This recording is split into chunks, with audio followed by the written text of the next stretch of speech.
कृष्ण का नाम है इतना मनमोहक है कि इसके जुबां पर आते ही इंसान अपने समस्त प्रकार के दुख दर्द भूलाकर इनकी लुभावनी सूरत में खो जाता है। अगर हिंदू धर्म के ग्रंथों की बात करें तो इसमें इनके स्वरूप का किया वर्णन उपरोक्त लिखी बात का बहुत अच्छे से प्रमाण देती है।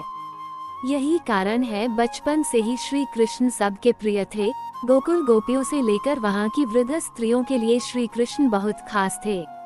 कायदा से देखा जाए तो श्री कृष्ण की एक माँ थी देवकी तो दूसरी यशोदा, परंतु गोकुल में अन्य रहने वाली वृद्ध महिलाएं भी इन्हें पुत्र की तरह स्नेह करती थी। इतना ही नहीं, श्री कृष्ण अपने जीवन काल में जहाँ जहाँ रहे उन्होंने सबसे प्रेम व स्नेह पाया। आज आपको इनके प्रति प्रेम रखने वाली ऐसी ही एक स्त्री के बारे में बताने जा रहे हैं जिनका वर्णन पौराणिक कथाओं में अच्छे से मिलता है। दरअसल हम बात कर रहे हैं कंस की नगरी मथुरा में रहने वाली कुब्जा नामक स्त्री की, जो कंस की दासी थी।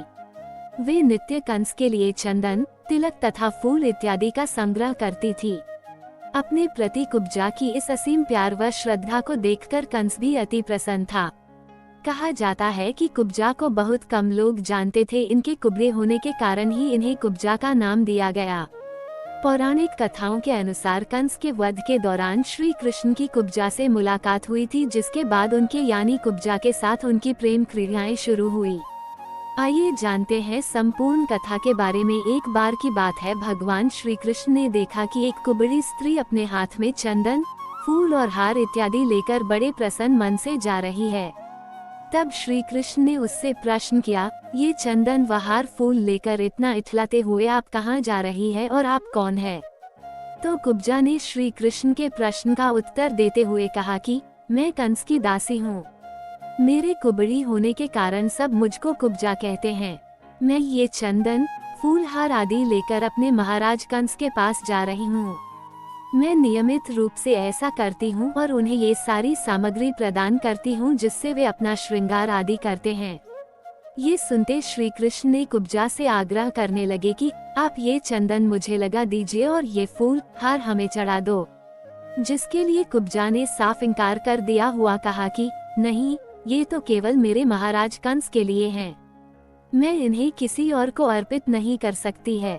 कथाओं में किए वर्णन के अनुसार जो लोग आसपास खड़े होकर एकत्रित होकर ये संवाद देख सुन रहे थे, वे सब मन ही मन सोच रहे थे कि ये कुब्जा कितनी जाहिल गंवार है। साक्षात भगवान उसके सामने खड़े हैं और वे उनके आग्रह को ठुकरा रही है। वहाँ मौजूद सभी लोग कुब्जा के बारे में सोच रहे थे कि वे इतना भाग्यशाली अवसर अपने हाथ से गंवा रही है।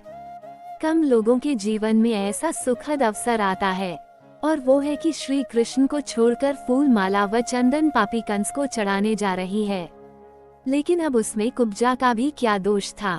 वो तो वही कर रही थी जो उसके मन में छुपी वृत्ति उससे करा रही थी। परंतु अब श्री कृष्ण भी ठहरे हठी लगे बार बार उनसे आग्रह करने। अंततः वो कुब्जा को मनाने में कामयाब हो गई और कुब्जा उनका श्रृंगार करने के लिए तैयार हो गई। किंतु क्योंकि वो कुबड़ी थी इसलिए वे प्रभु के माथे पर तिलक नहीं लगा पा रही थी। कुब्जा की इस व्यथा को देख श्री कृष्ण ने उसके पैरों के दोनों पंजों को अपने पैरों से दबाकर हाथ ऊपर उठवाकर थोड़ी को ऊपर उठाया तो कुब्जा का कुबड़ापन ठीक हो गया। जिसके बाद कुब्जा श्री कृष्ण के माथे पर तिलक लगाने में सफल हुई। कुब्जा के बहुत आमंत्रित करने पर कृष्ण ने उसके घर जाने का वचन देकर उसे विदा किया। कहा जाता है कालांतर में कृष्ण ने उद्धव के साथ कुब्जा का आतिथ्य स्वीकार किया।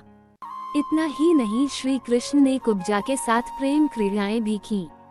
कुब्जा ने श्री कृष्ण से ये वर भी मांगा कि वे चिरकाल तक उसके साथ वैसे ही प्रेम क्रिया करते रहें। उम्मीद है कि आपको जानकारी पसंद आई होगी। वीडियो अच्छी लगी तो वीडियो को लाइक करें और चैनल पर पहली बार आते हैं तो सब्सक्राइब करना ना भूले। धन्यवाद।